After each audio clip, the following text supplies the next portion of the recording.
to be astonished. That's right. And that could only mean one thing. It's the return of the Marty Monologues with Marty Wombacher of the wildly popular blog, MeanwhileBackInPeoria.com. That's right. Never know what you're going to get from Marty week to week. Sure as hell don't. Get that phone ringing. We're only 6 minutes late. Not much you can do. Hello. Hey, Marty, it's Perm and Vic. What's cracking, Daddy-O? Not much. How you guys doing? Awesome. We're doing all right tonight, man. We've had a great show so far. I mean, yeah, I've been listening to it. It's been a good show. Oh, right on, man. We've had a blast. I mean, things got a little wonky in the beginning with our first guest. Yeah. We didn't make connection till 8:30, so it kind of put us behind. But hey, we just roll with it. Speaking of getting wonky, I got to ask you something. Now, sure. if I'm following the schedule correctly, you guys are on longer tonight than usual. Yes, we are. We had. Go ahead. Yes, sir. I was just going to say we had an opportunity come our way to interview someone, and didn't want that interview to sit in the can for too long, so we decided we'd go another hour tonight. And are you talking with Luciano live at 10? No, that was a taped interview that we did this past Monday. Oh, that's it then, because I know Phil, and usually on Sunday nights that guy goes to bed like 8 o'clock at night, and I'm like, how the hell are they going to interview him at 10 o'clock at night? Dude, it's funny you say that, because I've been trying to get Phil on the show for 3 or 4 months, and you know it's always scheduling, and he told me, he's like, look, Sunday's family day, and you'll hear in the interview. He explains it.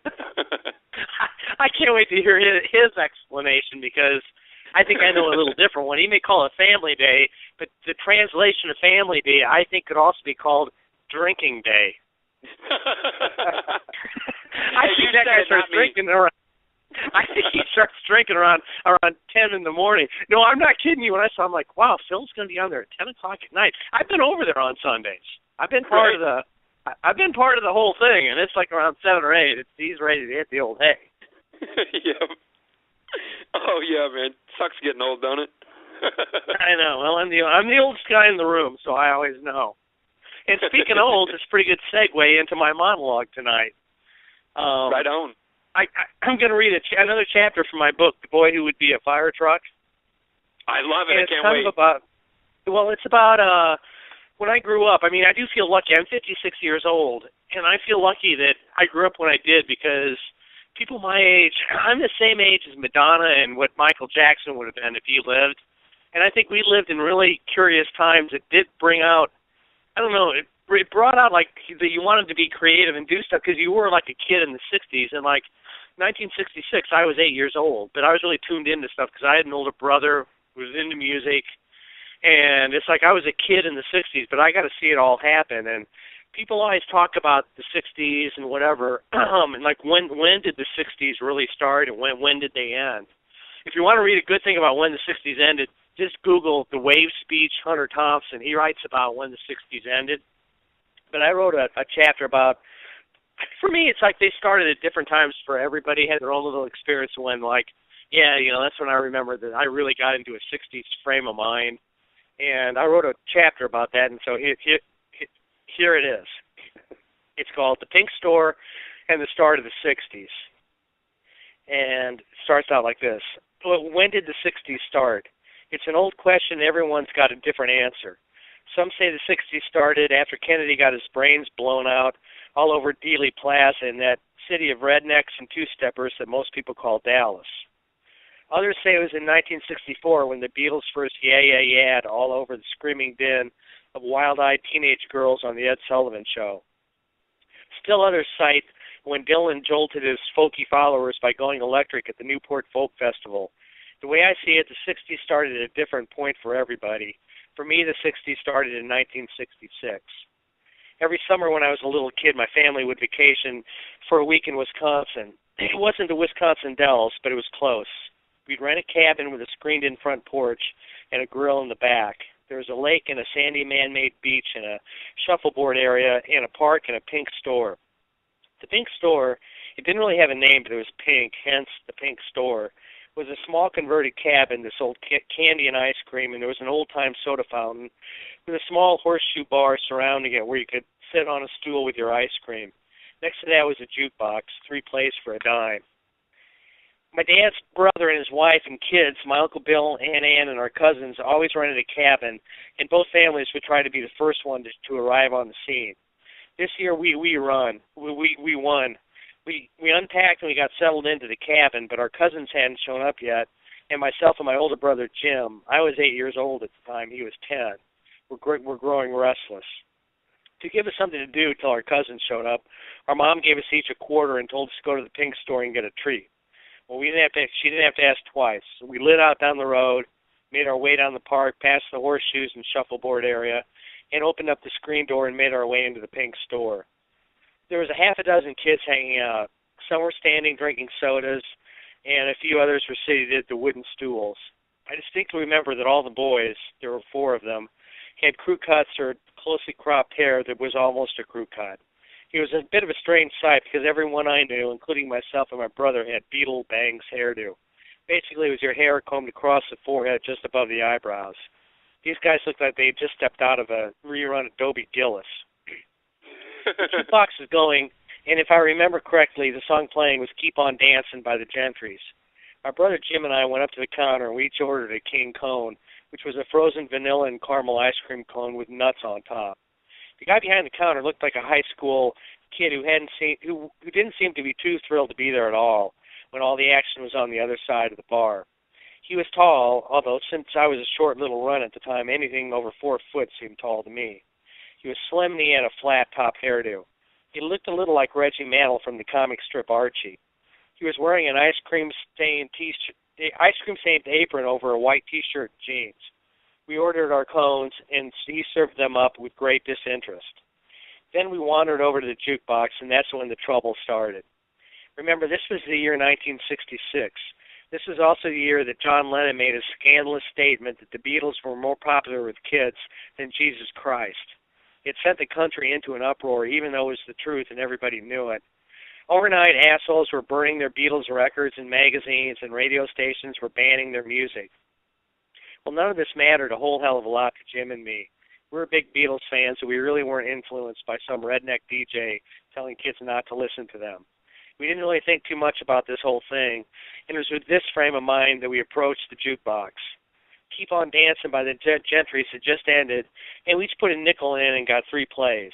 The first song we chose was the Beatles' hit at the time, Nowhere Man.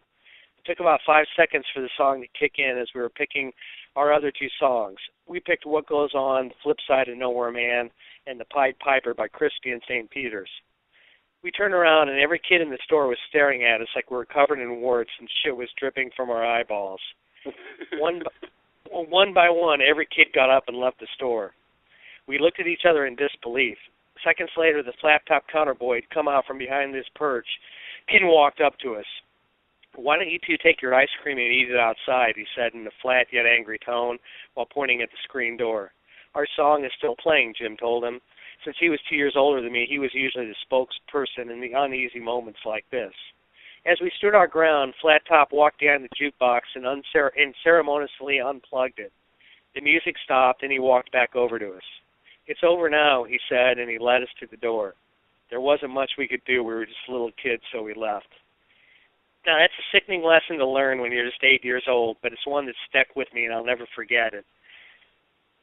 No matter what, no matter how much of a good time you're having or how grand your luck seems to be, always remember that there's some fucking dimwit asshole lurking around the corner who's going to pull the plug on the jukebox, and there's fuck all you can do about it.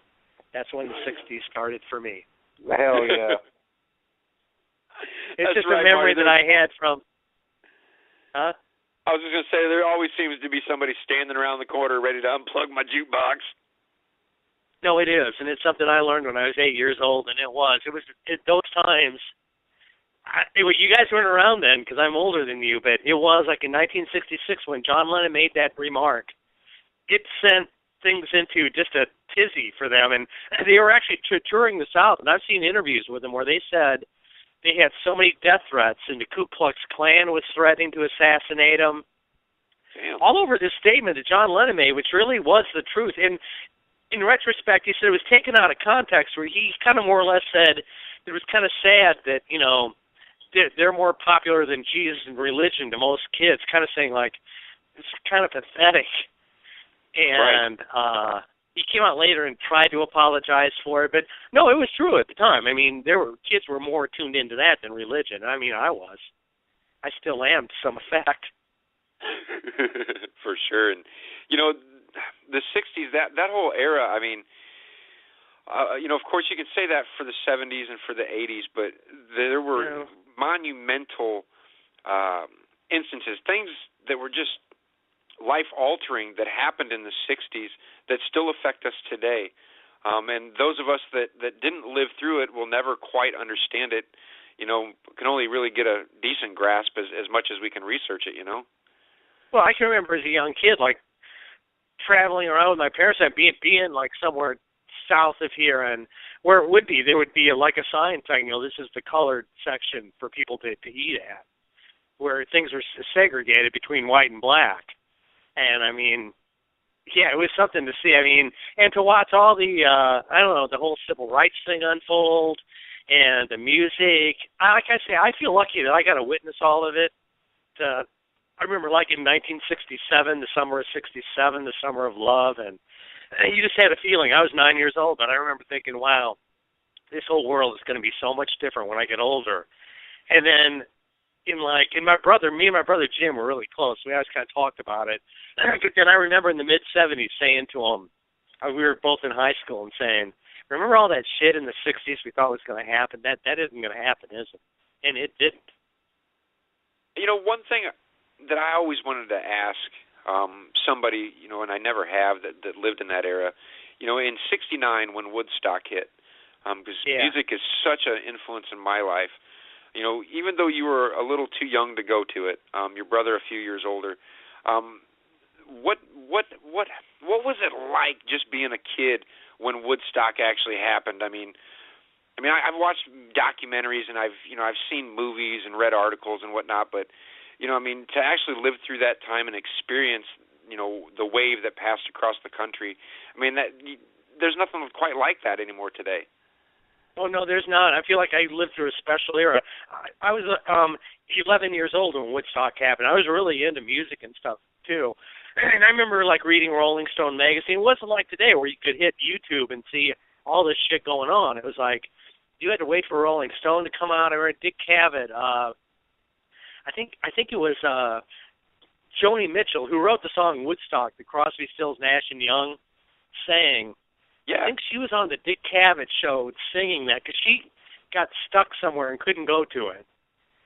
And I think Janis Joplin came on, and no, it was just a time to where, like, it was an unbelievable time to where, like, you turn on the radio and hear Strawberry Fields Forever, and it would be like a song that you'd never heard, like, in your life. And that doesn't happen today. I mean, there's good music going on. You guys talked to some great musicians tonight, but for the last, and maybe it's just because I'm getting older, but for the last 20 years, I remember hearing, that's another story I'll have to tell. I don't know if I've told it or not, but when I first heard Strawberry Fields on the radio, I was with my mom in her car. And it was just like, I mean, you'd have to put yourself back to the time. There was nothing like that song out. The Beatles really did some revolutionary stuff. And when I heard that, it was like, wow. And I just don't get that these days. I mean, everything, we go on and on again about the internet and that, but everything now is so instant and that there just doesn't seem to be anything new. There's really good stuff out there, but I don't hear anything to where you're like, wow, I've never heard anything like this in my life. Just really wowed by it. You know, we had, a few months back, we had Mike Eisenberg on, and he was, there Mike. It is. I was looking for, I was cruising through his Facebook page here real quick trying to find something. He's working on a story about the barn out there on Galena Road. Right. And I was trying to get a time frame. Were you ever able to experience the barn yourself? I was a little too young for that, but I mean, my first concert I ever went to was in 1966, and it was Paul Revere and the Raiders. Paul Revere just died a couple weeks ago, but That was the first concert I ever went to. And, again, in this day and age, it's like me and my brother Jim went to it. I was 8, he was 10. And that shit wouldn't happen today. Parents just wouldn't let their kids just go to a concert that young. No. Well, in fact, Definitely my mom talks about it. She's like, we lived in Louisville, Kentucky at the time, and there's a Freedom Hall with the Civic Center. It's probably still there. But they dropped us off there and said, all right, we'll meet you back here at such and such time. And my mom said, we watched you. I was 8, he was 10. She said, we watched you kids, like, blending in with all these other teenagers. She said, she turned to your dad and just said, what the hell did we just do? Like, we may never see these kids again. Marty, no, I didn't get to the last few of your. Well, Marty, each and every week. Oh, did he drop out again? Every week, like clockwork, wow. between 9:45 and 9:50. I know. I hear it. He drops out. I don't know what the deal is, so I'll get Vic back on the line here in a minute, and we can. You know what I think it is? What's that? I think he's doing coke, and he acts like he just hangs his phone up. He just hangs his phone up and does a couple lines, and then he comes back on. I had that problem back in the 80s. If you notice, when he comes back, he's always supercharged and charged up and all full of energy, and yeah, I think that's what he's doing. Oh yeah. He's doing crack too. Maybe he's smoking a little crack. Vic, are you doing lines over there? Is that why your call drops every week? You're over there doing bumps? It seems like I get a little jittery and it just goes off. Nancy, listen to him now. He's all up and at him, and he's ready for a good time. Oh, shit. So, Vic, what were you saying, homeboy? Well, what I was saying before I was so rudely interrupted by something. Marty, was there a point in your life where you said, this stuff just doesn't work for me, and you started looking at life at a different angle? I pretty much have always looked at life from a different angle. I never wanted to live. A lot of it is, he died 8 years ago. Me and my brother Jim, we would sit up and talk about stuff at night and just dissect stuff and, just kind of question the whole American dream of, having kids and buying a house and consuming and it's just like, do you really need all this shit to be happy? And you could just kind of live like a big kid forever if you just didn't want that much stuff. To me, the things that drag a lot of people down, I'm not putting it down, it works for some people, but it's just buying too much shit, having too many kids, you get over your head, then you got to work forever, and you build yourself like a man-made jail that you just can't get out of. Yeah, it's one thing that I've learned, as I've grown. I mean, I turned 39 in a couple of weeks. Time flies so fast. The older you get, it just goes faster and faster. But, what you were talking about, about building a man-made prison. A lot of my friends have that mortgage. They have the car payment, the boat payment, the bike payment. They've got all this stuff, but they are frickin' miserable. They got the stuff, and the stuff owns them. I'll tell you, when I I was never a material guy, but when I moved to New York in '93, I literally sold everything that I owned. I mean, I kept a lot of my books and stuff, but I sold everything. And when I was out in New York, I had talked about it on the show, but I mean, I moved out there with a computer, my books, some of my CDs and records, not too many of them, and 2 pair of jeans and a suit and tie for job interviews, and that was it. And I remember walking around thinking, man, I feel so free, because I didn't even have a stereo anymore. I didn't have a car. I didn't really have any furniture. And then you don't have anything to worry about. Much freer. Well, Marty, I know a few years back you had a blog. Was it 365 Bars? What was the name of that blog again? It's called The Guy Walks Into 365 Bars. And I went to a bar every night for a year. All right. Well, with that experience, I'm guessing that you're going to be really good at this little beer slogan quiz that I've got for you. Are you ready?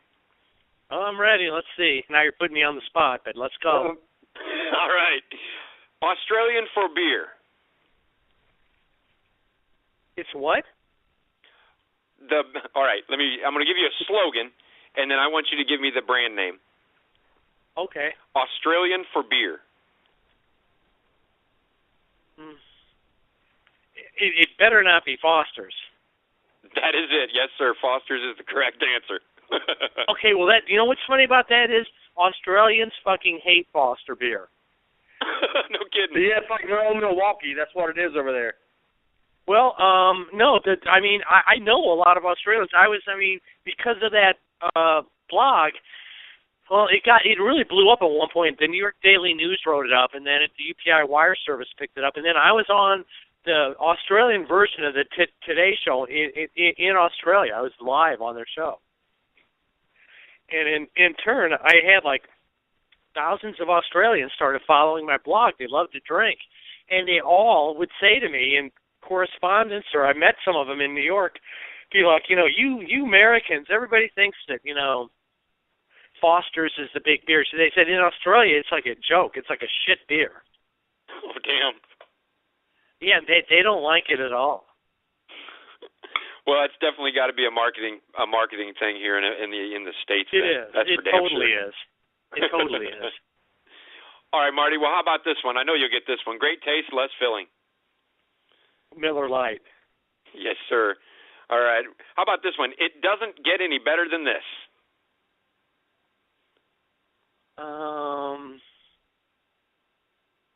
Boy, I don't know that one. Old Milwaukee. Oh, boy. And it doesn't get any worse than that. I was going to say, man, it can get a whole lot better than that. Yeah, about anything can get better than that. I would think that Old Milwaukee's slogan would be like, just like French kissing your grandmother. Oh my God, man. Or just like drinking the water in Mexico. Yeah. Oh shit. Oh, one last one. This is an easy one for you. It's got to be a real easy one. Okay. Head for the mountains. Bush. There you go. Yes, sir. Ding, ding, ding, ding, ding. We'll end on a high note, Marty. Yeah, I got all but one. That's all right, man. I put Vic on the spot all the time like that. Oh shit. Well, Marty, listen. I mean, if you're flying on cocaine like Vic is, he can pretty much do anything. Have you seen me, Marty? It takes a rail the size of a speed bump. There you go. Well, listen, Marty. We're running up against time here, man. We got about 2 minutes before I got to get rolling on the other clip. Yeah. Sure. For my, I just wanted to give you the opportunity to tell our listeners what you've got coming up and what you got cooking with the meanwhilebackinpeoria.com blog. Actually, tomorrow you can check in because I went to Agatucci Saturday night. Had a really good meal, hung out with Tony and Dan, the third generation owners of Agatucci's. Tuesday, I just came back tonight. We went to Galesburg, got some pizza. So a lot of stuff coming up. I'm going to Paws, I think, which is Peoria Animal Shelter on Tuesday. That'll be up on Wednesday. There's a big thing with Greg Batten and Dan Diorio. They've done a movie called Asian Carpado. Yes. And I'll be covering the premiere of that. You guys ought to stop by. Call them up, see if you can go. It's Thursday at the Riverfront Museum. Okay. And that'll be up on Friday on my blog. So I had a lot of shit going on at the blog and just running around like crazy. Hell yes. Well, Marty, as always, we are so thankful, and we've always enjoyed our visit with you. And for myself, Vic Nasty, and everybody listening, man, we just want to say thanks for stopping through and wish you the best of luck, and we'll talk to you next Sunday night, sir. Be good, hey, Marty. Great. Thanks for having me. I always love doing it. We'll see you guys. All right, Marty, later on, homeboy. All right, we'll see you. Bye. All right, gang, once again, that was Marty Wombacher from the wildly popular blog, meanwhilebackinpeoria.com, with the Marty Monologues. Kind of like the Vagina Monologues, but with a real dick.